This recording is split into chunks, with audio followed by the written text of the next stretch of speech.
अगर आपकी प्रार्थनाएँ ईश्वर के द्वारा अनसुनी की जा रही हैं, तो ये निराश होने का नहीं, बल्कि ईश्वर के संकेतों को पकड़ने का समय है। क्योंकि हम सब जानते हैं कि सच्चे दिल से की गई प्रार्थनाएँ कभी बेकार नहीं जाती।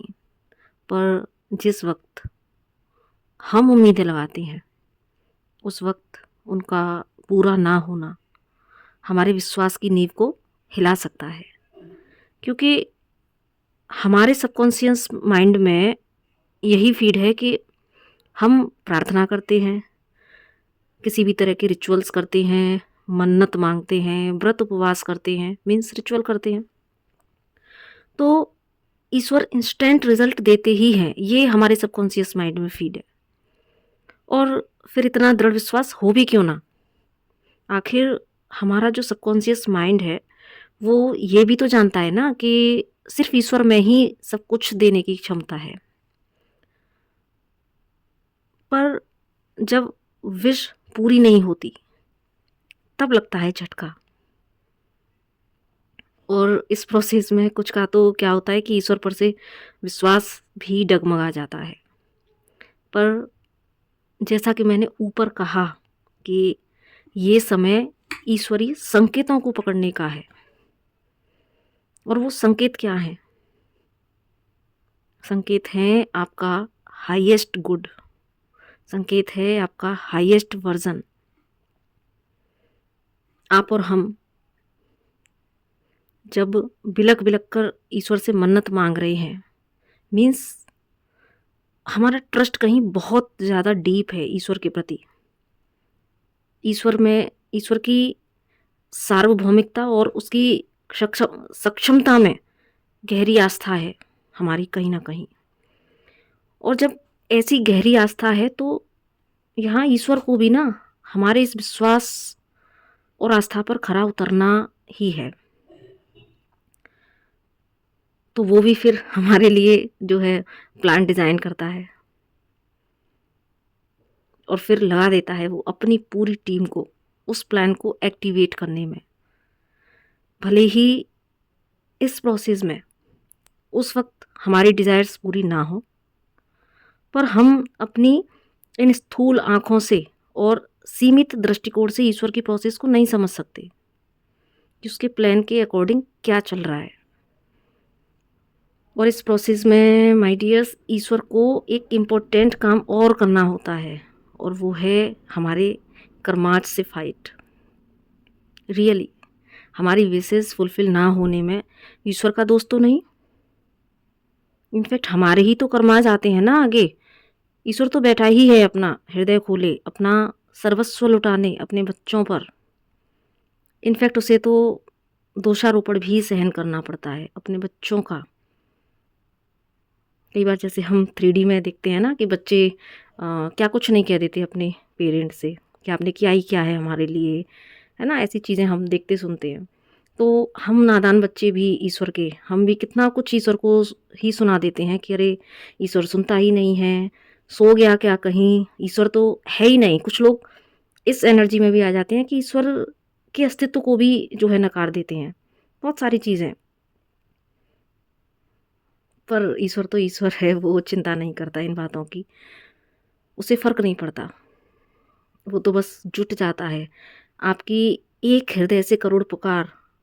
जैसे हम 3D में भी देखते हैं कि अगर कोई बच्चा अपने पेरेंट्स के सामने अपनी कोई विश रखता है कि मुझे फ़लानी चीज़ चाहिए, तो पेरेंट्स कैसे ओवर क्या बोलते हैं ना, उसको क्या बोलते हैं, ऊपर ओवर बर्डन ले लेते हैं, एक्स्ट्रा काम करते हैं, है ना। कैसे भी अगर सपोज़ कोई छोटी सी चीज़ मांगी हो या कोई बड़ी चीज़ मांगी हो जो कि पेरेंट्स की कैपेसिटी से भी बाहर हो, फिर भी कहीं ना पेरेंट्स के उस समय हो सकता है कि पेरेंट्स मना भी कर देते हैं, लेकिन कहीं ना कहीं उनके सबकॉन्शियस माइंड में वो फीड हो जाती है कि यस मेरे बच्चे को ये चाहिए, मेरे बच्चे के अंदर ये चीज़ को पाने की लालसा है।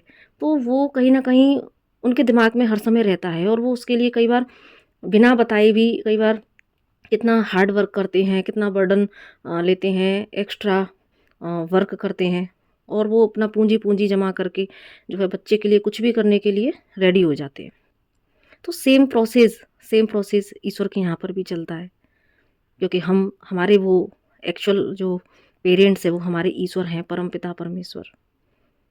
वो जुट जाता है अपने बच्चों की वो विश पूरा करने में। हमारे प्रयास में कमी आ सकती है, पर उसके प्रयास में कभी कमी नहीं आती। वो लगातार हमारे कर्मों से लड़ता है। यहाँ तो पेरेंट्स अपने इस 3D लाइफ में अपना एक्स्ट्रा लगाते हैं, लेकिन ईश्वर तो हमारे भाग्य में जो चीज़ नहीं है, लेकिन हमने अगर कोई चीज़ डिमांड कर दी, हमारे भाग्य में नहीं है, मीन्स हमारे कर्माज वैसे नहीं है, हम बहुत सारे कर्माज अपने ऊपर लेके आए हैं, लेकिन ईश्वर हमारे कर्मों से भी लड़ता है। और ये प्रोसेस इतनी आसान नहीं होती, क्योंकि उसको अगर हमारे कर्मों से लड़ना है, हमारे कर्माज को क्लींज करना है, तो वो हमारे लाइफ में ऐसी परिस्थितियों का निर्माण करता है जहाँ कि हम अपने कर्माज को क्लींज कर सकें। हमारे जीवन को एक ऐसी प्रयोगशाला में कन्वर्ट कर देता है, और फिर चलते हैं उसके प्रयोग, जैसे साइंस की लैब में जो प्रयोग चलते हैं, सेम फिर हमारे जीवन की प्रयोगशाला में वो प्रयोग लगातार चलते रहते हैं, और उसमें हमारे कर्माज की क्लींजिंग हो रही होती है। तो ऐसी परिस्थितियों का निर्माण करना सज्जनों, ये कोई छोटी बात नहीं है यहाँ पर, क्योंकि ईश्वर को आपके कर्माज को क्लींज करना है, और उन कर्माज को क्लींज करने के लिए ऐसी परिस्थितियों का निर्माण, तो वो परिस्थितियाँ कोई सामान्य परिस्थितियाँ नहीं होती, वो ऐसी होती हैं जो आपको शेक करती हैं, क्योंकि जब शेक करती हैं तब ही आपके कर्माज क्लींज होते हैं। तो बड़ा डीप ये समझने की एक बात है, बहुत ज़्यादा गहराई से जब आप ईश्वर को समझते हैं, उसके प्लान को समझते हैं, और जिस दिन समझ जाते हैं तो सिर्फ अंदर से आप नतमस्तक हो जाते हैं ईश्वर के प्रति। नहीं रहेंगे आप बिना उसे ग्रेटिट्यूड पे किए हुए। हम नहीं समझ सकते सज्जनों कि वो हमारे लिए कितना काम कर रहे होते हैं। बहुत आसान है उस पर आरोप लगा देना,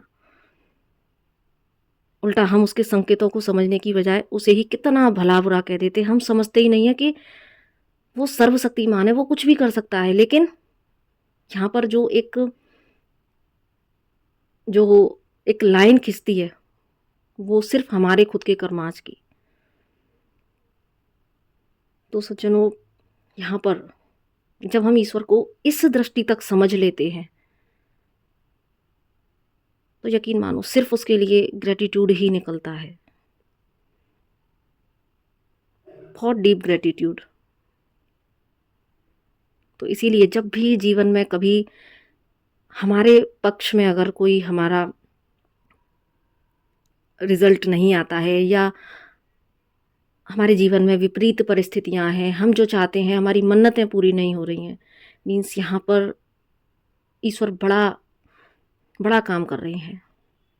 और जब ऐसी परिस्थितियों का निर्माण करना उसके लिए भी आसान नहीं होता, क्योंकि यहाँ पर उसको भी दर्द होता है कि यस, मेरे बच्चे को अपने कर्मास को क्लींज करने के लिए, मेरे बच्चे को अपने हाईएस्ट गुड को अचीव करने के लिए पहले इस प्रोसेस से गो थ्रू होना पड़ेगा,